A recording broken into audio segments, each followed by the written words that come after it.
নন্দীগ্রামে তৃণমূলের অফিসে বিজেপির তালা ভেঙে কার্যালয়ে ঢোকেন দেবাংশু ভট্টাচার্য। শুভেন্দুর উস্কানিতেই বিজেপির অফিসে তালা, দাবি তমলুকের তৃণমূল প্রার্থী। তৃণমূল কার্যালয়ে তালা দেওয়ার অভিযোগে এফআইআর দায়ের। 6 জনের বিরুদ্ধে অভিযোগ দেবাংশু ভট্টাচার্যের। 6 জনের বিরুদ্ধে অভিযোগ দেবাংশু ভট্টাচার্য নিজে কার্যালয়ে তালা ভেঙেছেন এবং তারপর অভিযোগ দায়ের করা হয়। তৃণমূলের অফিসে তালা দেওয়ার অভিযোগ আর অভিযোগের তীর বিজেপির দিকে। দেবাংশু ভট্টাচার্য নিজে সেই কার্যালয়ে তালা ভেঙেছেন, সেই ছবি আপনারা দেখতে পাচ্ছেন। নন্দীগ্রামের বিরুলিয়ায় তৃণমূলের কার্যালয়ে তালা দেওয়ার অভিযোগের তীর বিজেপির বিরুদ্ধে। এই ঘটনাকে কেন্দ্র করে ইতিমধ্যে এফআইআর দায়ের করা হয়েছে।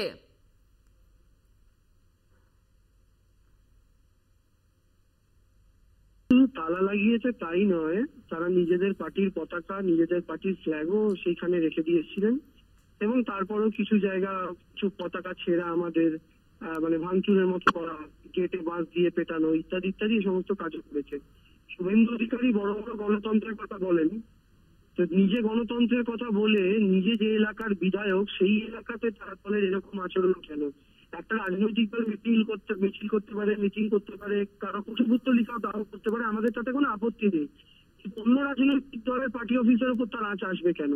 এই ঘটনা নন্দীগ্রামে আমরা যবে থেকে শুভেন্দু অধিকারী জিতেছেন দেখছি, তৃণমূল কংগ্রেস কর্মীদের উপর অত্যাচার, তৃণমূল কংগ্রেসের পার্টি অফিস ভাঙা, পতাকা ছেঁড়া, পোস্টার ছেড়ে, এমনকি আমারও ব্যানার পোস্টার ইতিমধ্যে বহুবার ছেড়ে হয়েছে নন্দীগ্রামে। তো সেই জায়গা থেকে দাঁড়িয়ে আমরা আজকে তালা ভেঙেছি, বিজেপির পতাকা সেখান থেকে খুলে ছুঁড়ে ফেলেছি এবং তার পরবর্তীকালে পুলিশ প্রশাসনের দ্বারস্থ হয়েছি এবং পুলিশ প্রশাসনকে বলেছি আপনারা এখন নির্বাচন কমিশনের অধীনে আমরা জানি, কিন্তু নিজেদের দখলদার প্রমাণ করবেন না ভারতীয় জনতা পার্টি।